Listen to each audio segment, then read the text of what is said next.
제가 얼마 전에 제 가게 앞에서 정말 누더기 같은 옷을 걸쳐 입고 있는 할머니랑 마주쳤어요. 행색이 너무 초라해 보여 남 같지가 않더라고요. 제 친정엄마도 돌아가신 지 꽤 되셨지만 살아계신다면 저 연세쯤일 것 같아 마음이 아프더라고요. 살아생전에 효도도 다 하지도 못하고 딸이 이렇게 잘 사는 것도 보지 못하시고 돌아가신 저의 친정엄마가 엄청 생각이 많이 나서 가슴이 아파왔습니다. 그래도 아직은 제게 친정아버지가 건강하게 살아계시니까 참 다행인 일이었어요. 친정엄마에게 다하지 못한 효도를 제 친정아버지에게 해야겠다고 또 다짐을 해보면서 불쌍해 보이는 그 남루한 행색의 할머니에게 다가갔어요. 아직은 이른 시간이라서 가게 오픈을 안 했지만 따뜻한 식사 한 끼라도 대접하고 싶어서였죠. 친정엄마를 생각하고 그렇게 하고 싶었어요. 그래서 제가 다가가려고 하자 이상하게도 주춤주춤 거리면서 뒷걸음질을 치더니 황급히 고개를 숙이고 36개 주랭량을 치는 겁니다. 참 이상한 생각이 들더군요. 내가 마치 저승사자라도 되는 양 놀라서 가시는데 제가 할머니 잠깐만요 라고 불러도 그냥 가버리시더라고요. 분명히 차에서 내리면서 계속 나를 쳐다보고 있는 것 같아서 저도 쳐다봤는데 저는 이상하다 생각을 했죠. 직원들의 말을 들어보니 가끔씩 가게 주변에서 폐지를 주우러 오신다고 하더라고요. 마음이 짠하더군요. 저 나이에 폐지를 주우러 다니셔야 하는지 참 불쌍하다는 생각이 들었습니다. 그래서 직원에게 폐지가 나오거든 잘 정리를 해서 가져가실 수 있게 비에 맞지 않도록 바깥에 잘 두라고 했습니다. 우리네 사회가 젊어서는 저렇게 고생해서 자식들 키우고 힘들게 경제발전을 이룬 토대를 만들어주신 저런 어르신들이 잘 사실 수 있도록 시스템이 되어야 하는 게 아닌가 하는 생각이 들었어요. 왠지 계속 그 할머니가 눈에서 잊혀지지가 않더군요.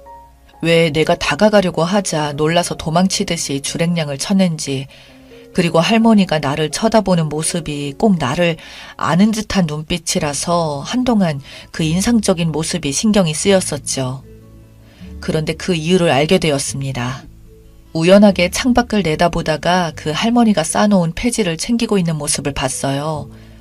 누가 보지 않나 하고 주변을 두리번거리면서 폐지를 주워 담고 계시는데 그 모습이 참 안쓰럽더라고요. 그러다 얼굴을 보았습니다. 저는 깜짝 놀랐어요. 왜 그 할머니가 나와 눈이 마주치자마자 도망갔는지 그때서야 알게 되었어요. 세상에 이런 일이 어쩌다가 또 이렇게 마주치게 되는 것인지, 그동안 어떤 일이 있었길래 저렇게 되셨는지 여러 가지의 생각이 들었습니다. 그렇게 미워서 죽고 못 살던 시어머니가 폐지 줍는 할머니가 되어서 나타나다니, 그 옛날에 그토록 시어머니가 원망스러워서 마음속으로 저주도 퍼붓고 했었는데 참 그렇더라고요. 저 폐지 줍던 할머니는 전 남편의 어머니였습니다.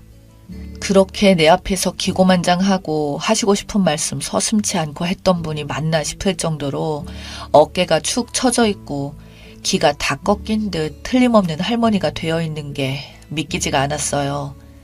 전 남편과 저는 친정엄마가 살아생전 시장 구석 한 모퉁이에서 조그만 국밥집을 하고 있을 때 만났어요. 우연히 저녁 식사 때 친구들과 함께 시장에 과 모임을 하면서 국밥을 사러 왔다가 들렸었던 것인데 제가 그때 서빙을 했었죠. 전 남편의 친구들 중 한 명이 우연히 저를 알아보게 되어서 같은 교양 과목을 들었기에 오며 가며 제 얼굴을 본 거였죠. 그렇게 해서 같은 대학에 다니는 동문인 것을 알게 되었고, 그런 인연으로 서로 통성명을 했고, 저희 친정엄마도 딸과 같은 학교 학생이라고 하니 서비스로 수육도 내주면서 그대로 그 친구들과 친해지는 계기가 되었어요. 친정엄마가 운영하는 국밥집에 매상 올려주겠다며 다른 과 친구들에게도 소문을 내서 제가 다니던 학교 학생들의 발길이 끊이지 않았었죠. 저희 엄마는 딸의 친구들이라고 생각해서 더 푸짐히 고기를 내줬고 따뜻하게 자식처럼 대해줬거든요. 그렇게 자주 오던 학생 중에 전 남편이 있었어요. 바쁜 날엔 일부러 찾아와서 서빙도 도와주고 청소도 도와주고 그렇게 식당 일 도와주면서 그렇게 친하게 지냈습니다. 전 남편은 저희 친정엄마에게 친아들처럼 살갑게 굴었어요. 그런 남자가 저는 마음에 쏙 들었죠.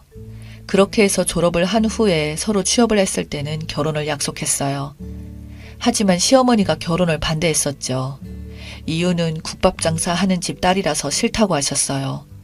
옛날로 치자면 주막집에 주모 딸이랑 하는 것이라며 서슴지 않고 하셨습니다. 지금 세상에 그런 말을 하면 누가 이해를 할까요? 아무래도 제가 못 사는 집안의 딸이라서 싫어서 아무 말이나 싸질렀던 것 같아요. 그 때문에 전남편과 시어머니 사이가 매우 좋지 않게 되었습니다. 그럴수록 저에 대한 미움은 더 커져만 갔고요. 시어머니께서 계속 저희 결혼은 반대는 하셨어도 아버님은 저를 예쁘게 보셨어요. 제가 가난한 집안의 딸이라는 걸 빼고는 빠질 것이 없었으니까요.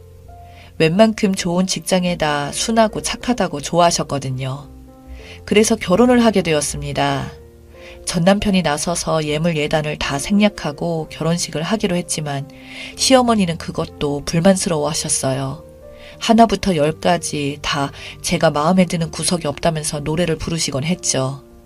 그럴 때마다 항상 비교를 하시는 것이 형님과 아주머니였고, 아주버니는 남편보다 공부도 더 잘한 것도 없었고 대학도 남편보다도 못한 곳을 졸업을 했어도 부잣집의 딸과 결혼해서 아주 잘 나간다고 하시면서 저 때문에 자기 둘째 아들 인생을 망쳤다고 했습니다. 아주버니보다도 더 좋은 집안과 결혼을 시킬 수도 있었는데 제가 그 길을 가로막았다고요. 그렇지만 저와 전남편은 어쨌든 시어머니 고집을 꺾고 한 결혼이기에 시어머니와의 관계를 개선하려고 노력하자고 했어요. 그래서 시어머니가 굳은 일로 시댁으로 불러도 바로 찾아가서 도와드리곤 했습니다.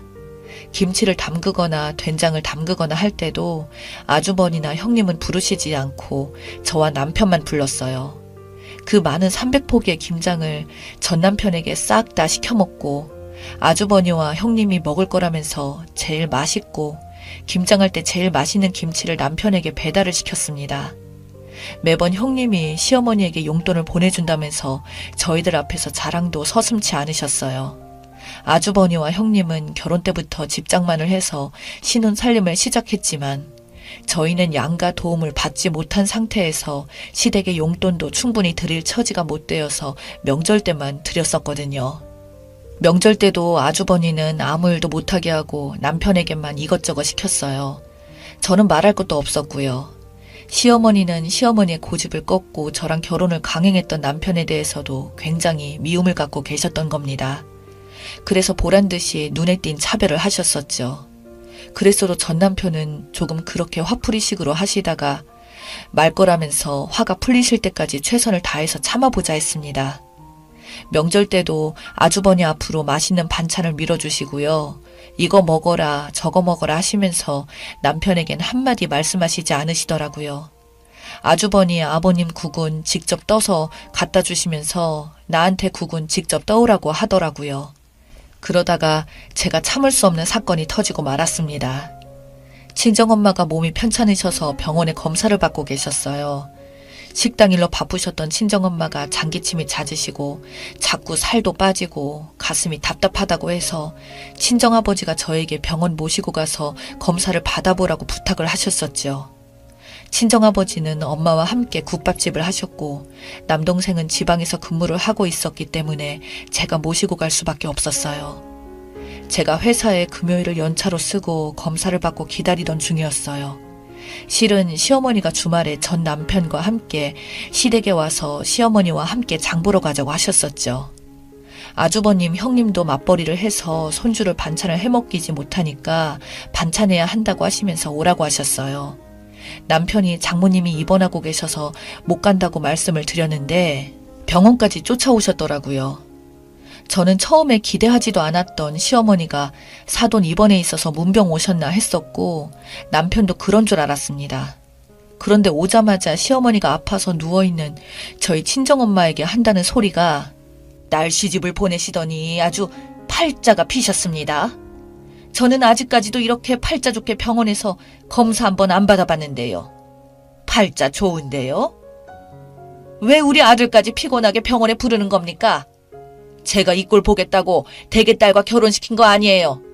딸을 거저 시집을 보냈으면 염치라도 있어야지. 정말 놀랍게도 문병 온 게 아니라 따지러 왔더라고요. 하찮은 국밥 장사를 하시다가 잘난 사위를 보시더니 몸보신을 하겠다고 내 아들까지 병수발을 들게 하고 있어요? 여기에 이렇게 한가하고 있을 애가 아니란 말이에요. 그러면서 시어머니는 저를 향해서도 그러시더라고요. 너는 시어머니 말이 이젠 우습게 들리니? 내가 주말에 장 보러 가야 한다고 했니 안 했니? 일부러 시어머니 말을 안 들으려고 네 모친 건강검진을 하는 거 아니냐? 그러자 남편이 시어머니에게 그런 무례한 말이 어디 있냐고 하면서 병실 밖으로 끌고 나가려고 하는데 끝까지 버티시면서 큰 소리를 쳤습니다. 그곳은 4인실 병실이라서 다른 환자들도 있었는데 있든 말든 상관도 하지 않아서 저희 친정엄마는 놀라서 얼굴이 창백해지는데 제가 도저히 참고 있을 수가 없었죠. 또 어떤 말을 퍼부을지 알 수가 없었기에 무조건 시어머니를 끌고 나가야겠다고 생각했습니다. 어머니 나가시죠. 나가서 얘기하세요. 당신 뭐해? 어머니 모시고 나가. 그러자 시어머니가 제 머리를 세게 잡았습니다. 어디다 함부로 손을 대 건방지게. 그 기막힌 장면을 친정엄마가 보고 있었어요. 저도 모르게 시어머니의 뺨을 때리고 말았어요. 그리고 무작정 시어머니를 끌고 병실에 나왔어요. 당신의 그 잘난 아들과 원하는 대로 헤어져 드릴게요. 대신에 당신이나 당신의 아들 때문에 천벌받지 않으면 내가 손에 장을 찢을 겁니다. 내가 두고두고 저주를 퍼부을 테니까요. 그때 저주를 퍼붓는 눈빛에 특히 겁이 났는지 그대로 주춤거리더라고요. 그때 저는 진심이었습니다. 천벌을 받아라고 했던 그 말은 제가 진심으로 그렇게 되기를 원하고 원했던 말이었으니까요. 그 뒤로 남편과 미련 없이 헤어졌습니다. 전 남편 의사와 상관없이 헤어지게 된 거였죠. 그대로 저는 미친 듯이 성공해서 부자가 되려고 열심히 살았어요. 돈 없으면 무시받는 세상이라서 부자가 되고 싶었습니다. 친정엄마가 아프셔서 국밥집을 아버지에게만 맡겨둘 수 없어서 회사를 그만두고 식당 일에 매달리다가 국밥 장사로는 수익에 한계가 있어서 유명하다는 고깃집에서 요리를 배우면서 비법 전수를 받았어요. 거기서 만난 사장님이 바로 현재 제 남편이었죠. 지금은 남편의 도움으로 퓨전 고깃집으로 크게 성공할 수가 있었어요.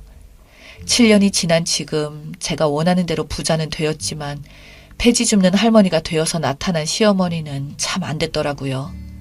저랑 또 마주칠까봐 두리번거리면서 폐지를 주워 먹고 있는 모습을 보니까 측은하다는 생각이 들었습니다. 소문으로 알아보니 저와 이혼한 이후로 전 남편은 되는 일 하나도 없었다고 하더군요. 시어머니한테 그렇게 착한 아들이었던 전 남편은 시댁의 발길을 끊었고 시어머니가 전 아주버니 돈으로 그놈의 비트코인에다가 투자를 하다가 몽땅 날리는 바람에 전 남편의 형도 이혼했다고 했습니다. 설상가상으로 근육이 손실되는 병에 걸리면서 투병 생활을 하고 있다고 하는데 그 병원비를 대느라 가지고 있던 돈도 다 날려먹었다고 들었습니다. 그렇게 폐지까지 주우시는 것을 보니까 돈도 하나도 없는 가난뱅이 신세가 된 것이 틀림없어 보이네요. 저에게 늘 국밥집 가난한 집 딸이라고 빈정상하게 말하더니 본인이 저렇게 가난한 노후를 맞이하게 될 줄 알았을까요?